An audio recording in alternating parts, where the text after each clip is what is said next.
We remember Abraham Lincoln as the great emancipator, the president who held a breaking nation together. But few remember how deeply he suffered to do so. Behind every speech, behind every law, there was a quiet man sitting alone in the half-dark, carrying the grief of millions and a heart that never stopped aching. So we ask, softly, what does it cost to hold the hope of a nation in your hands? The boy of the wilderness. Abraham Lincoln was born into silence. Not the silence of peace, but the silence of distance, a forest so wide that a single voice disappears among the trees, of horizons that stretch too far for a child to understand, of days that pass without the sound of another child's laughter. Kentucky and later Indiana were wild country then. The earth was raw. The winters bit deep. Cabins were built of rough logs, and every breath of life felt carved from the land itself. Abraham grew up in the open arms of the wilderness, but the wilderness is not always gentle. It is a place where a soul learns early what it means to be alone. He was a thin, quiet boy, more bones than muscle at first, with eyes that held too much of the sky in them. People would later say those eyes looked sad, but in truth, they were simply thoughtful, as if he was listening to something the rest of the world could not hear. His father, Thomas Lincoln, was a hard man shaped by hard years. There was work to do, always work to do. Chopping wood, clearing fields, building shelters, repairing fences. And Abraham worked. He swung axes until blisters opened, dragged timber through mud, and waded rivers when they froze. He was strong long before he was tall. But strength and closeness are not the same. Thomas spoke in orders. Affection was a luxury there was no time for. His mother, Nancy Hanks Lincoln, was the warmth in that young boy's world. She read to him when she could and sang in a voice so soft it felt like sitting near a fire on a winter night. But the wilderness is a place that takes as easily as it gives. When Abraham was just 9 years old, his mother fell ill, a mysterious sickness sweeping through the land, a sickness carried through the animals, silent and unstoppable.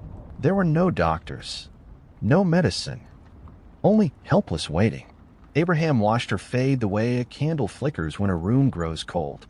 And when she was gone, the house grew quiet in a way that had nothing to do with silence. It was the quiet of absence, the quiet of a tenderness that would never return. A child does not always cry when the world breaks. Sometimes he simply becomes quieter. From that moment on, a part of Abraham turned inward like a door closing softly in his own heart. He worked. He grew. He endured. But something gentle inside him began to speak differently than the world around him. Where others raised voices, he listened. Where others answered anger with anger, he waited and watched. The wilderness was his school. It taught patience, endurance, and the weight of silence. Books, his only companions. There were few books in that rough world, but Abraham found them, or rather, he clung to them as though they were the only bridge connecting him to something beyond the trees. He read everything he could borrow, even if it meant walking miles barefoot across frozen ground to return a single volume. Shakespeare, the Bible, Aesop's fables, Pilgrim's Progress, the stories of Washington. Words shaped him, gave him places to travel without ever leaving the cabin. When other boys broke their backs proving their strength, Abraham's mind wandered to questions others did not ask. Why must life be so hard? Why do some suffer while others rest? Why is the world so vast, yet so lonely? Books did not answer him, but they taught him how to search. They taught him how to sit with questions instead of fleeing from them. They taught him how to feel deeply and speak gently even in a world that rewarded neither. The loneliness of early courage. There were nights when he would step outside, stand barefoot in the cool grass, and look up at the stars. The forests around him were dark, the horizon unbroken except by shadow, and the sky spread above him like an ocean of quiet light. He must have wondered, as many children who grow up alone do. Who will I become? Where will I go? And why am I here? But no voice answered. No prophecy came. No sign marked him for greatness. He was a boy, a lonely boy, a boy who worked harder than most and felt more deeply than others. A boy who learned too early that love can be taken away. Loss does not always make someone hard. Sometimes it makes them tender in a way the world does not yet understand. Years later, many would mistake his gentleness for distance, his quiet for coldness, his sadness for detachment. But the truth was far softer. He had simply learned from childhood that the heart is a fragile thing, and that some people must learn to stand alone long before they ever stand tall. Some souls learn to carry loneliness so that one day they may carry others.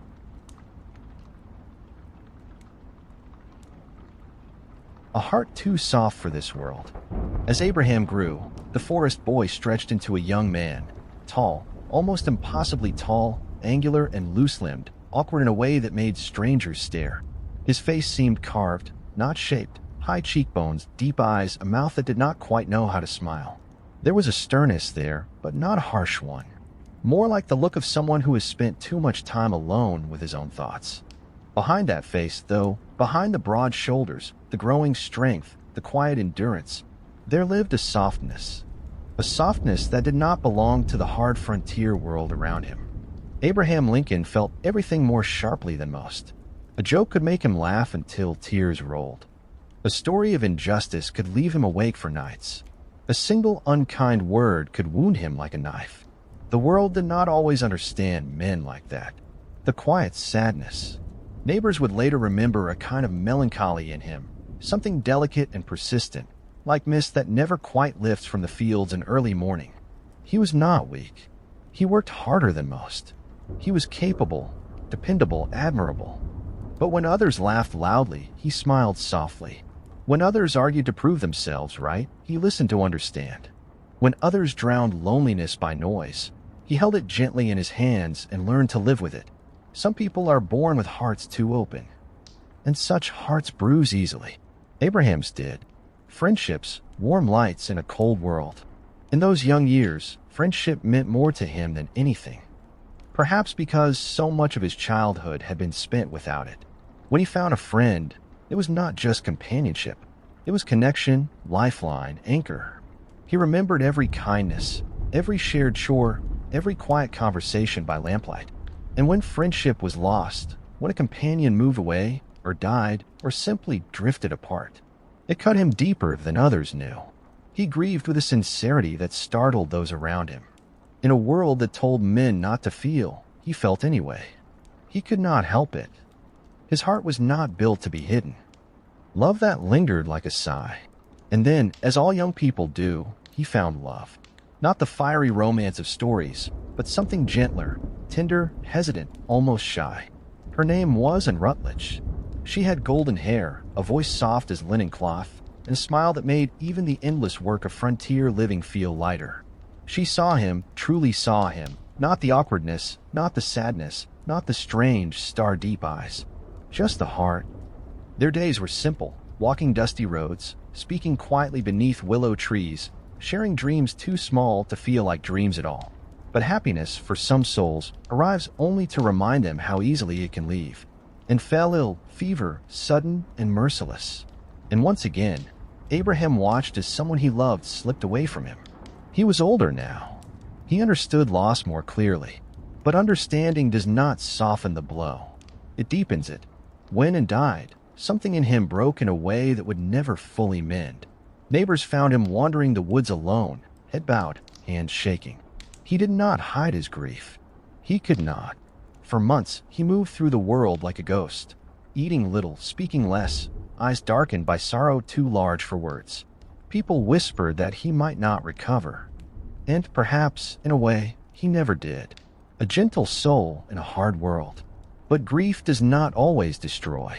Sometimes it carves space. A space for understanding. A space for compassion. A space for the suffering of others. Abraham's sadness became his empathy. It made him notice things others ignored. A hungry child in the corner of a gathering, a widow standing alone at a funeral, a stranger with no warm words spoken to him. He carried sorrow, but he used it to lift others. His softness was not weakness. It was courage. The courage to feel in a world that taught men not to. The courage to keep loving even after love had broken him. The courage to remain gentle in a life that never once promised gentleness. There are hearts born into this world that do not harden, even when life gives them every reason to. There are spirits that remain tender, even after sorrow has washed through them again and again. Abraham Lincoln was one of those souls.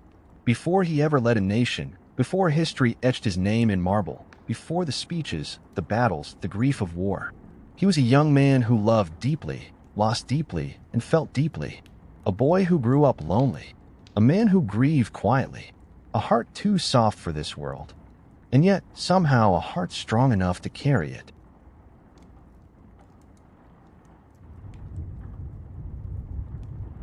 The weight of a nation. When Abraham Lincoln stepped into politics, he did not come as a hero, or a visionary, or the man history now remembers.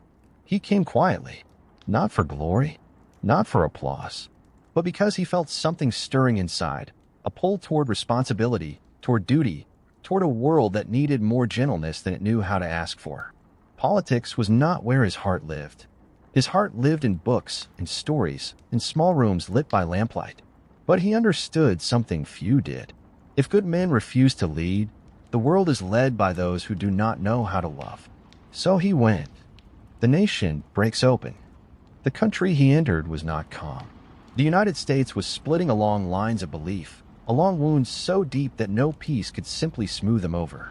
The question of slavery was not just politics. It was the question of humanity itself. Was a person or a possession? Was freedom a birthright or a privilege to be granted or denied? States argued. Voices rose. Violence simmered like embers waiting for wind. Lincoln did not step into a calm room. He stepped into a storm that was already beginning. And storms do not wait for a man to gather himself. The reluctant leader. When he was elected president, the celebration was muted.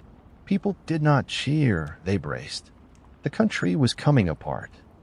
Southern states began to secede, breaking away like ice drifting from a glacier. Friends became enemies. Neighbors stopped speaking. Even churches split. And Lincoln, he walked through these halls of division with the quiet steps of someone who already understood sorrow. He did not want a war. Not ever. He had seen enough death for one lifetime.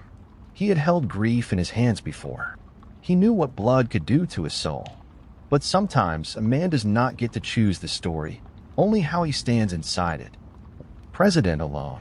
The White House was grand, but to Lincoln it felt like a house of echoes. Soft footsteps on marble floors. Rooms too large for a single body. Silence stretching out like a second shadow. He was surrounded by people, yet terribly alone. His cabinet was divided. Men who doubted him, challenged him, believed him too soft, too slow, too sentimental. Newspapers mocked him. Cartoons distorted his long face into something grotesque. He was called weak, ignorant, unfit. But history would remember something they could not see. His strength was not loud. It was quiet, steady, rooted deep. The kind of strength it takes to hold yourself together while the world pulls you apart. The country burns. And there. Not a war far away. Not a war across oceans. A war in fields where corn once grew, in towns where children once played, in rivers where families once washed clothes and laughed. Brother against brother. Neighbor against neighbor. The Civil War was not just a conflict, it was a heartbreak. More American lives would be taken in this war than in any other before or after. Lincoln watched the reports arrive by telegraph and messenger, each one a tally of death. Shiloh, Antietam, Gettysburg. The names themselves would become gravestones. He read the numbers in silence. Some nights, a candle burned in his office long after every other window in Washington went dark. He was not reading strategies. He was writing letters to mothers and widows and fathers who would never see their sons again. There is no honor in that task, only sorrow. He did not want the war. He simply could not walk away from it. To end slavery meant confronting the systems that protected it. To end suffering meant bearing the suffering of millions. Leadership was not a crown on his head. It was a weight on his chest. He carried it with grace, but make no mistake, it was heavy, and he carried it largely alone. Asterisk, the public sees the president. The private man fades, asterisk. Outside, he appeared calm, measured, unshakable. Inside, the same quiet sorrow of his youth deepened into something vast. Some nights, those who passed the hallway outside his door heard him murmuring softly to himself as though speaking to ghosts. He was not speaking to ghosts.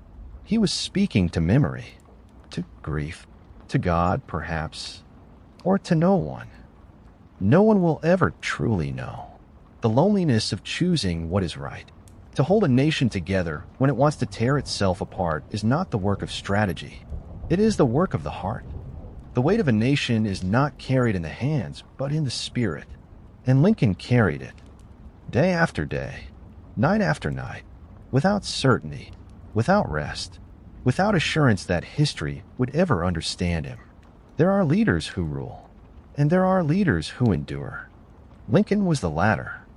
Not a man of charisma, not a man of ease, a man of sorrow, a man of empathy, a man who held a broken country as though it were a wounded child, and loved it even when it did not love him back. The war within. War is always fought on two fields. One of blood and iron, where soldiers fall, flags are raised, and history is written in smoke. And one within the heart, where no trumpet sounds, and no victor ever truly celebrates. For Abraham Lincoln, the second battlefield was the one that never rested. Nights with no sleep. Most people imagine the president surrounded by advisors, by strategy, by voices. But more often, Lincoln found himself alone. Nights in the White House were long and terribly quiet. The corridors did not echo with conversation, but with waiting. A telegraph operator would deliver casualty reports, lists of names and towns and ages. Not numbers. Never just numbers. Young men, farmers, teachers, brothers, sons. He read every line. Sometimes he would stop, close his eyes, and breathe, as though trying to pull the dead back to life by sheer tenderness. But the list always continued. He slept little. He aged quickly. Pain etched itself into the already somber lines of his face. Letters to mothers. There is a cruelty to war that few speak of. For every soldier who falls, a mother must learn how to live again.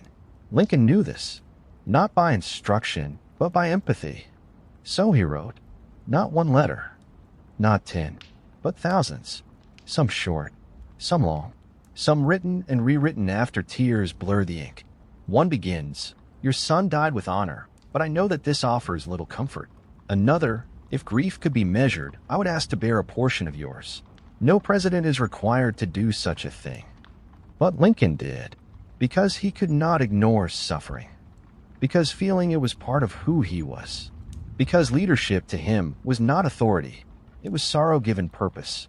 The Emancipation Proclamation. January 1st, 1863. Lincoln signs the Emancipation Proclamation, the document that declares millions of enslaved people free. History remembers this as a moment of triumph. But triumph is a simplistic word for something born from grief. Lincoln did not sign it celebrating.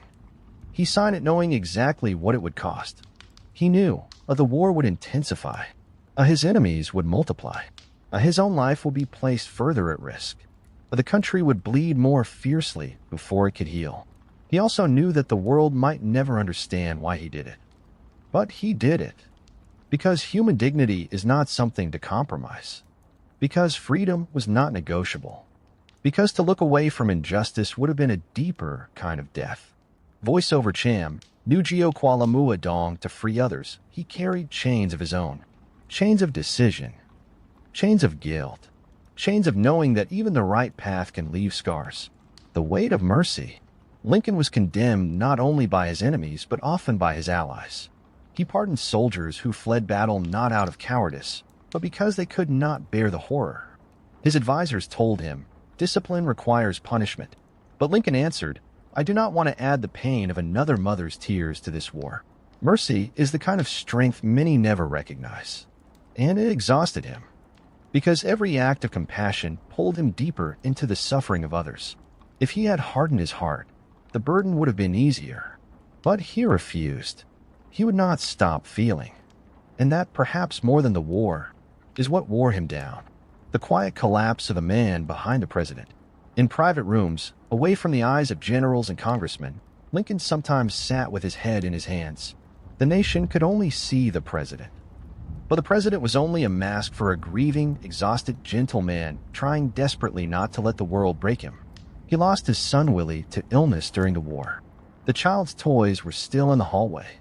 Mary Todd, his wife, collapsed into despair, and Lincoln had to carry her sorrow as well.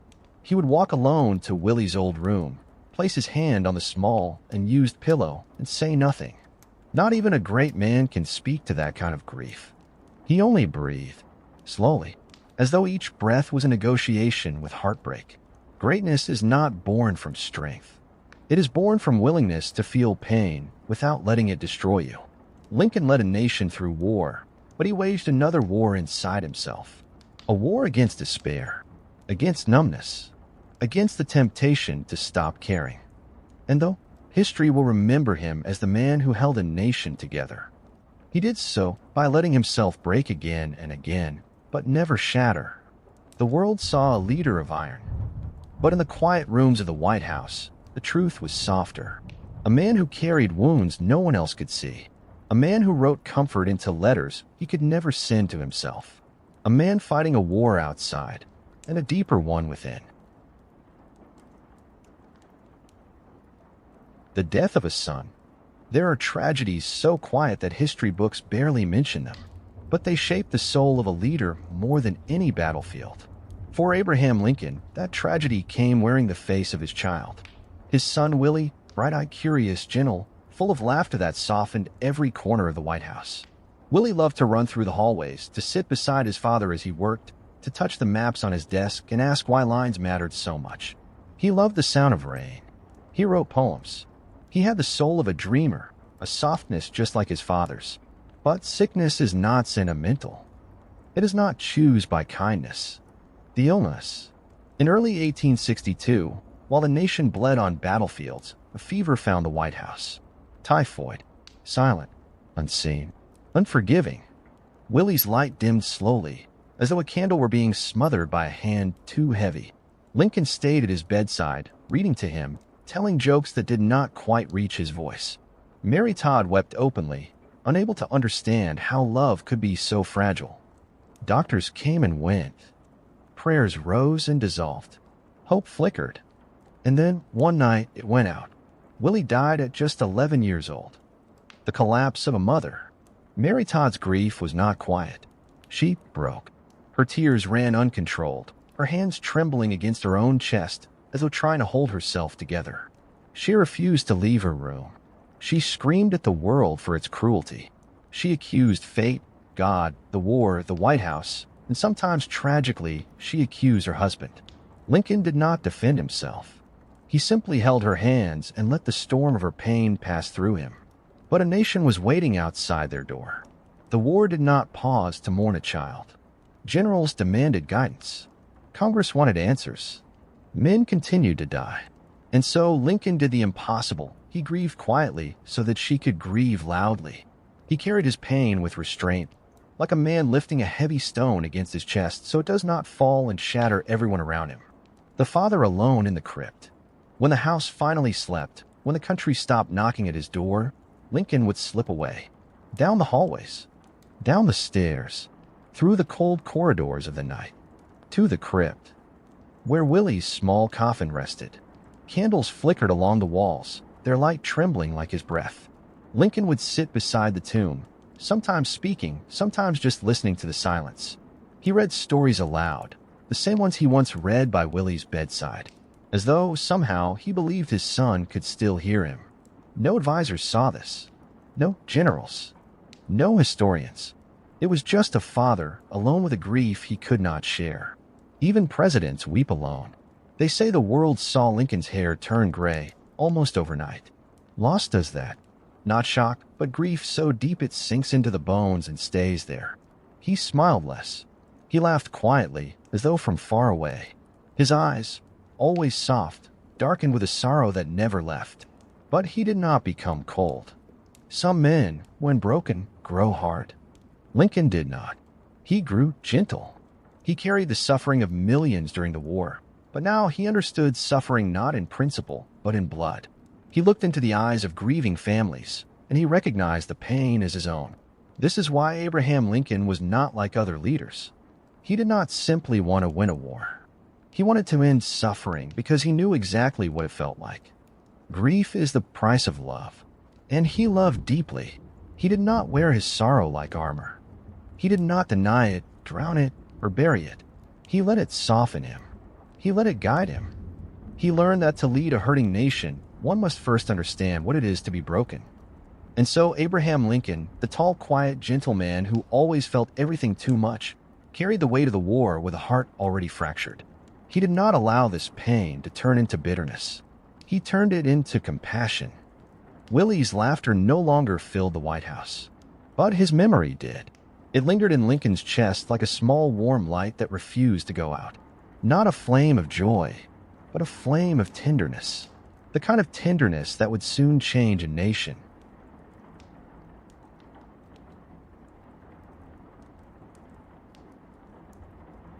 The burden of mercy. War teaches most men to harden, to close the door of the heart, to say, this is the cost. Accept it. But Abraham Lincoln could not do that. Not because he was weak, but because he felt. And kindness in a time of war is the heaviest burden of all. The deserters. During the Civil War, soldiers sometimes ran. Some because they were frightened.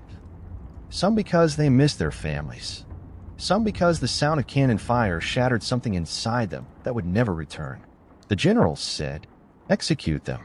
Discipline must be absolute. It was the law. It was the rule of war. And yet, when these cases reached Lincoln's desk, he would pause.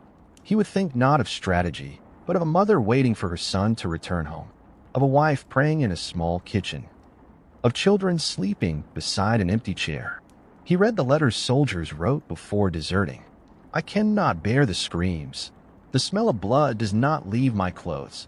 I fear I have lost my soul. How could he condemn that? How could a man who had held his own child's body in his arms deny the trembling heart of another father? So often, quietly, without announcement, Lincoln would sign, pardon, and the soldier would live. Not all approved. But Lincoln knew that mercy is never given to the deserving.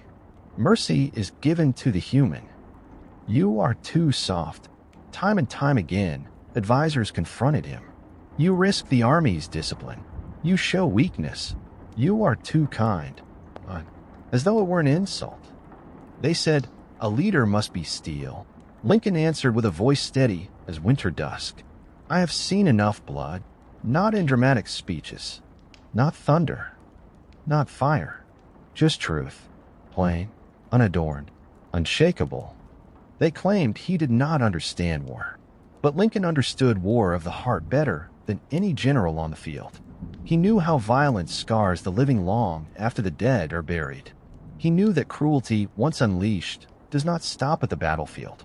It comes home, to the dinner table, to the children, to the quiet space inside the soul where tenderness lives. And once cruelty reaches there, it is almost impossible to undo.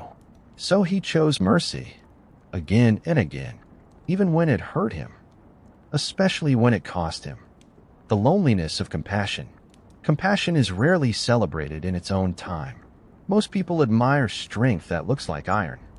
They trust certainty, not gentleness. Lincoln's mercy separated him from allies, just as surely as the war separated him from peace. He became, in many ways, the loneliest man in the nation. Not because he lacked support, but because he saw the world differently. Where others saw cowards, he saw broken sons. Where others saw punishment, he saw consequence. Where others saw enemies, he saw frightened human beings trying to survive something unbearable. This kind of seeing is a blessing and a curse. For to see humanity in all directions is to bleed in all directions. The private cost. At night, in those long, cold White House rooms, Lincoln would remember every face he spared, not as victories, but as lives he hoped would heal. He wondered if they found their way home. If they held their children again, if they learned to sleep without hearing the artillery. He hoped, he feared, he carried all of it inside him. Even mercy can break a heart if it is given too often and carried alone. Compassion is not gentle. It is not soft. It is not a weakness. Compassion is the courage to feel pain, your own and others, and not turn away. It is the willingness to stand in the center of war and say, I will not let my heart close. Lincoln paid a price for this. He grew thinner, more drawn, worn down not by battles of soldiers, but by battles of conscience. The war carved into his bones, but mercy carved deeper. He was called soft. But softness is not the opposite of strength. Softness is what strength protects. And in the quiet spaces of a weary nation, a single truth flickered like a candle held against the wind. A man who refuses to stop caring will always stand alone. But he will also stand in the light.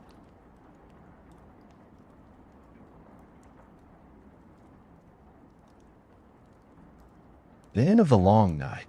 War does not end with celebration. It ends with silence, with a distant echo of battles that will never fully fade, with fields of earth turned over where young men vanished into the soil, with churches half-burned, homes empty, towns quiet as graveyards. The Civil War, America's great breaking, was finally over.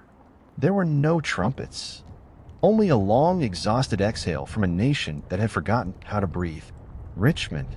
When the Confederate capital fell, Lincoln did not arrive in glory. He walked, on foot, through the streets of Richmond, his boots dusty, his coat worn from too many sleepless nights. There were no parades, no banners, no victorious armies marching behind him, just the sound of his steps on broken stone. Some people watched from windows. Some looked away, unsure of what peace even meant now. A few freed slaves gathered around him, unsure if they were allowed to speak, unsure if the dream of freedom could truly belong to them. Lincoln raised a hand, not to command, but to reassure. His voice was soft, roughened by sorrow. You are free, and freedom is only the beginning. They kneeled. He told them to rise. No man should kneel to another ever again. No victory in his eyes. He did not smile. Victory was not triumph. Victory was relief, and even that was thin, fragile, trembling. He saw burned houses. He saw hungry children. He saw the cost. Everything had been paid in blood. He had led the nation through its darkest night, and yet, now that dawn had come, he looked tired in a way sleep could not repair. Advisors expected celebration. Generals expected gratitude. Lincoln spoke instead of healing, of stitching back a country made of shattered glass, of teaching former enemies to call one another neighbor again, of mercy once more, even toward those who had lifted swords against him. Some called it noble, others called it naive, but Lincoln had seen enough hatred. He wanted no more. He did not dream of glory. He dreamed of quiet, of walking back to his home in Illinois, of sitting by a warm lamp with a book open across his knees, of holding his remaining sons close, of breathing without the weight of history pressing upon his chest. He told his cabinet, I hope to take a rest, a long rest. He said it with a faint, fragile smile, as though he feared the world might not allow it. Peace had come. It did not feel like a beginning. It felt like the final page of a long, painful letter signed in sorrow, sealed in blood. And yet, somewhere deep inside him, beneath the grief, beneath the loneliness, beneath the endless nights of casualty reports and unanswered prayers, a single, faint light remained. The belief that a nation could heal. Not quickly, not easily, but together. The long night was ending. Dawn was coming, soft, uncertain, but real. The final quiet. After the war, there was at last a night meant for rest. Ford's theater glowed with warm lamplight. Music floated gently above the audience like dust caught in sunlight. People laughed, a soft laughter, tired but hopeful, a laughter that sounded like a nation remembering how to breathe again. And there, in the balcony box draped with the American flag, Abraham Lincoln sat beside his wife. For the first time in years, his face was calm. Not proud, not triumphant, just at peace. The war was over. Freedom had been declared. The long night had passed. He had done what he could. The moment. No fanfare. No warning. Just a figure stepping quietly through the curtains, a pistol raised in the dim light. One shot. Not loud, softer than a door closing. A breath left his body, slow as falling snow. His head leaned gently to the side, as though he had simply drifted into sleep. The laughter in the theater kept going for a moment, the world unaware that history had shifted. Then the screams began, but Lincoln did not hear them. He left this world the way he lived in it, quietly. No last speech, no dramatic farewell, just stillness. The same stillness of the forest where he once read books alone. The same stillness of the White House halls after midnight, where he walked while others slept. The same stillness he carried inside him, even when the world roared around him. His work was finished. His burden released. A nation awoke the next morning, changed forever. Some men die with monuments. Others die with silence. Lincoln, the loneliest man in history, left behind something greater than victory. A country that learned to hope again. The lonely kind of courage. History often remembers greatness as something loud, a triumphant voice, a raised flag, a victory proclaimed to the sky. But Abraham Lincoln's greatness was quiet. It was the quiet of sleepless nights spent searching for mercy in a world begging for vengeance. It was the quiet of a man who knew suffering deeply, yet refused to pass that suffering on to others. Leadership, for him, was not power. It was responsibility. A weight carried alone, so others could walk unburdened. He did not fight to be remembered. He fought so others could live without fighting. And that kind of courage, the kind that does not shout, the kind that stands steady even when the heart breaks, is the rarest courage of all. He carried the weight so others would not have to.